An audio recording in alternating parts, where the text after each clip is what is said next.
नमस्कार। मैं सुरेश वाल्मीकि आज मन की बात करने आया हूं। ना प्रधानमंत्री साहब वाली मन की बात नहीं, जनता के मन की बात, लेकिन प्रधानमंत्री साहब के साथ। प्रजातंत्र का जो डेफिनेशन होता है वो ऐसा माना जाता है कि प्रजा के लिए, प्रजा के द्वारा चुनी गई सरकार जहां होती है वहां प्रजातंत्र होता है। और प्रजा का ध्यान रखना, उसका हित हमेशा सर्वोपरि रखना, यह उस सरकार का सर्वप्रथम कर्तव्य होता है। आज की तारीख में हमारे देश में सरकार भले प्रजातंत्र वाली हो, पर लगता नहीं कि जनता का हित इस सरकार के लिए सर्वोपरि है।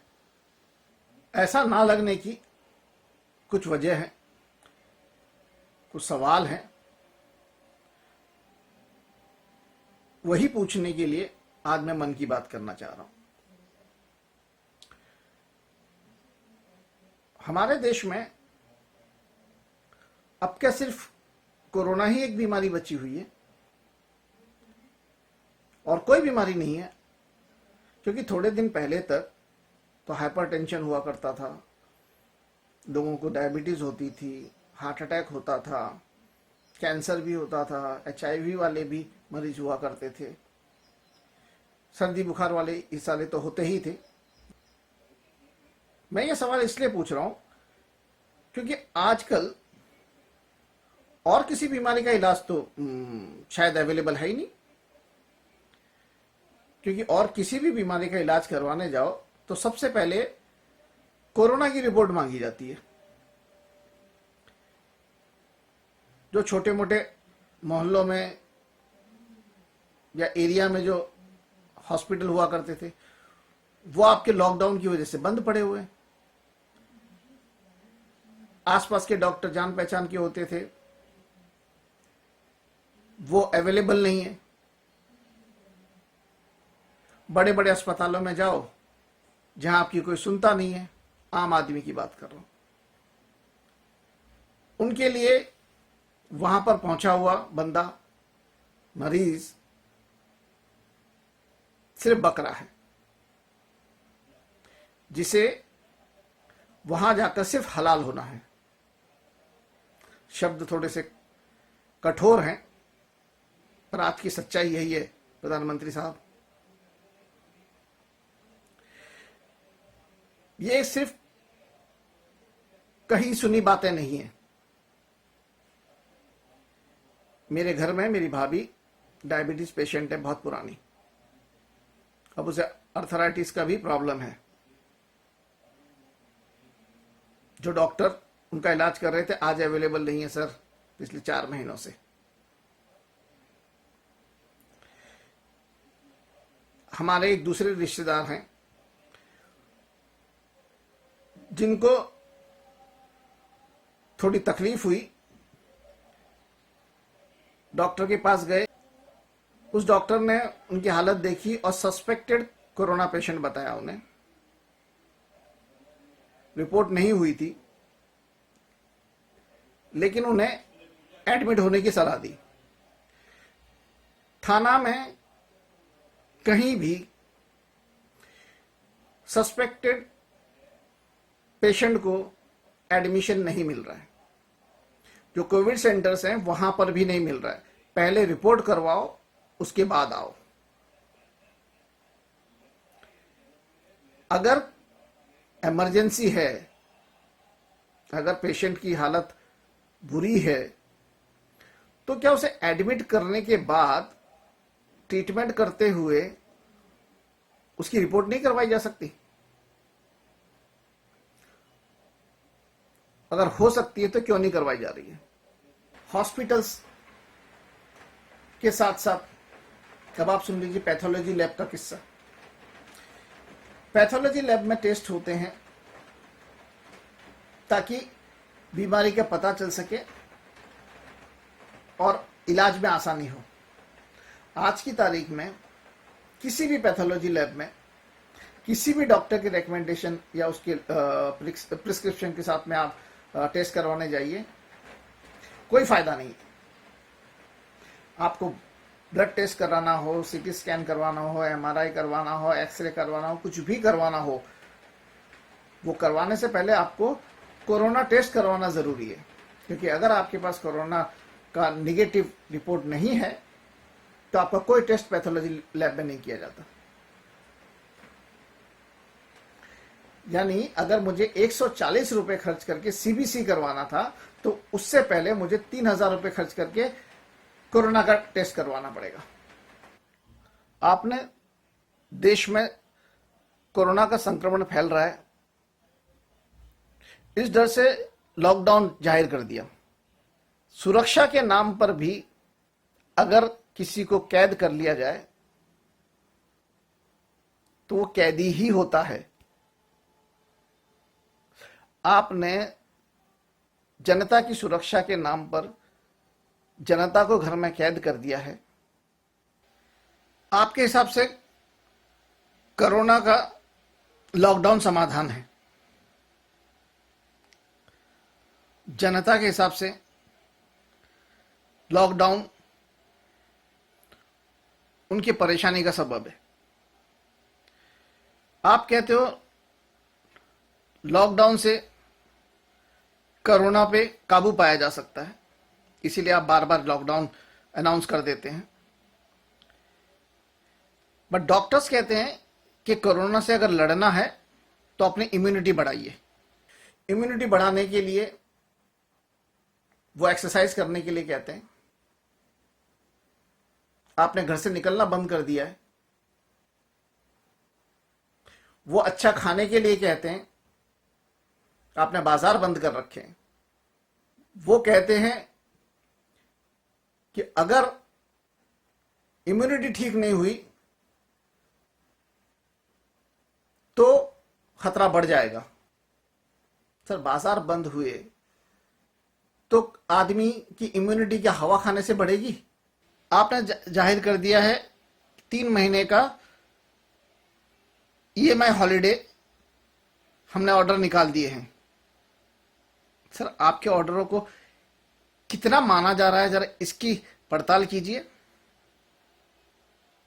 पहली बात, ईएमआई पर हॉलिडे है, चक्रवर्ती ब्याज पर नहीं।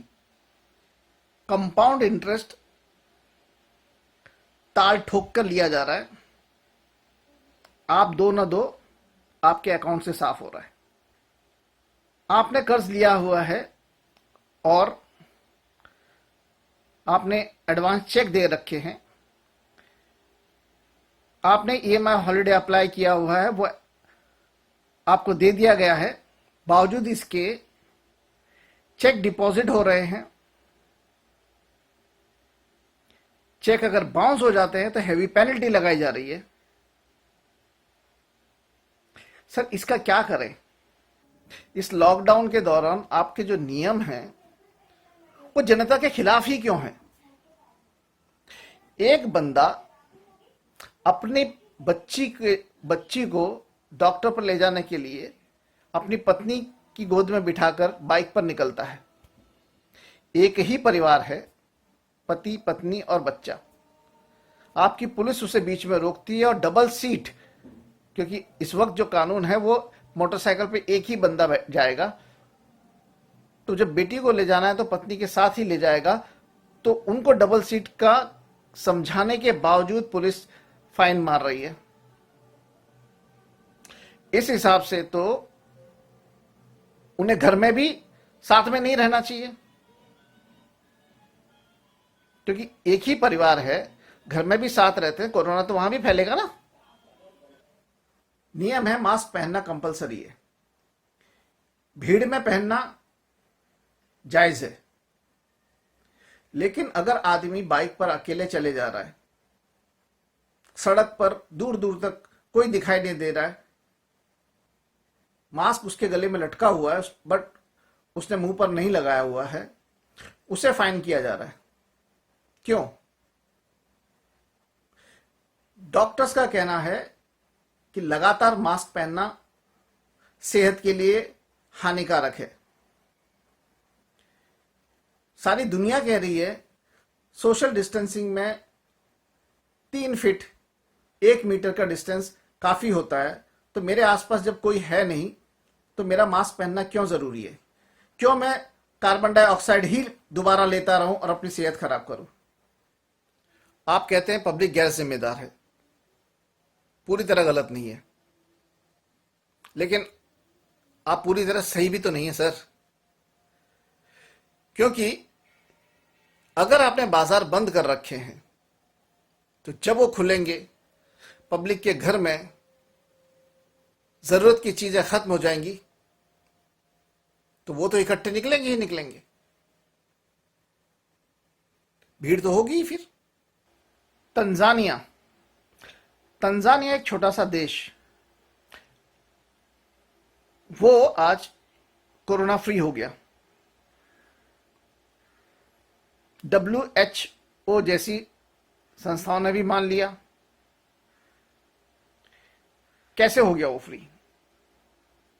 लॉकडाउन तो किया नहीं था उसने।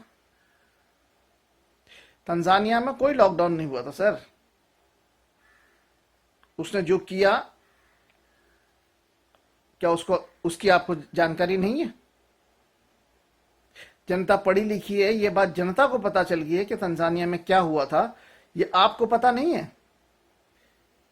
अगर आपको ये पता नहीं है तो ये आपको पता होना चाहिए था प्रधान सेवक जी, क्योंकि वहां पर कोई लॉकडाउन नहीं हुआ था। वहां पर कोई लॉकडाउन नहीं हुआ था, इसके बावजूद तंजानिया जो है वो कोरोना फ्री हो गया है। साइबेरिया, आज साइबेरिया की हालत जो है, वहां की जनता लॉकडाउन के खिलाफ रास्ते पर उतर आई है। क्या हिंदुस्तान में भी वो हालात दूर नजर आते हैं आपको? कई डॉक्टर्स एडवाइस कर रहे हैं लोगों को कि आपको कोरोना से डरने की जरूरत नहीं है। तो सरकार क्यों डरी हुई है कोरोना से? सरकार जनता को बाहर नहीं निकलने दे रही है और कर्जदार जनता को घर में नहीं बैठने दे रहे। कर्ज लिया है तो कर्ज चुकाना है जनता को, क्योंकि पूरी जनता तो देश छोड़ के भाग नहीं सकती ना सर। आम जनता को तो इसी देश में रहना है, तो उसे कर्ज चुकाना पड़ेगा। ये कर्ज चुकाने के लिए उसे काम करना पड़ेगा। अब चलते चलते आखिरी मन की बात, बहुत हुआ कोरोना का व्यापार, अब इसे बंद कीजिए और करवाइए प्लीज, क्योंकि ये जग जाहिर बात है कि जब देश की जनता खुशहाल रहती है ना, तभी देश तरक्की करता है। और जब देश की जनता दुखी हो जाती है ना, तो मौका मिलते ही वो सरकार का बहुत करती है सम्मान, बहुत करती है सम्मान। जय हिंद। दोस्तों, अगर आपको मेरे ये विचार सही लगे तो प्लीज इसे लाइक कीजिए, शेयर कीजिए और कमेंट बॉक्स में जो भी आपको लगा वो कमेंट कीजिए। अगर आप मेरे चैनल पर नए हैं तो प्लीज मेरे इस चैनल को सब्सक्राइब कीजिए और बेल बटन को हिट कीजिए। Thank you.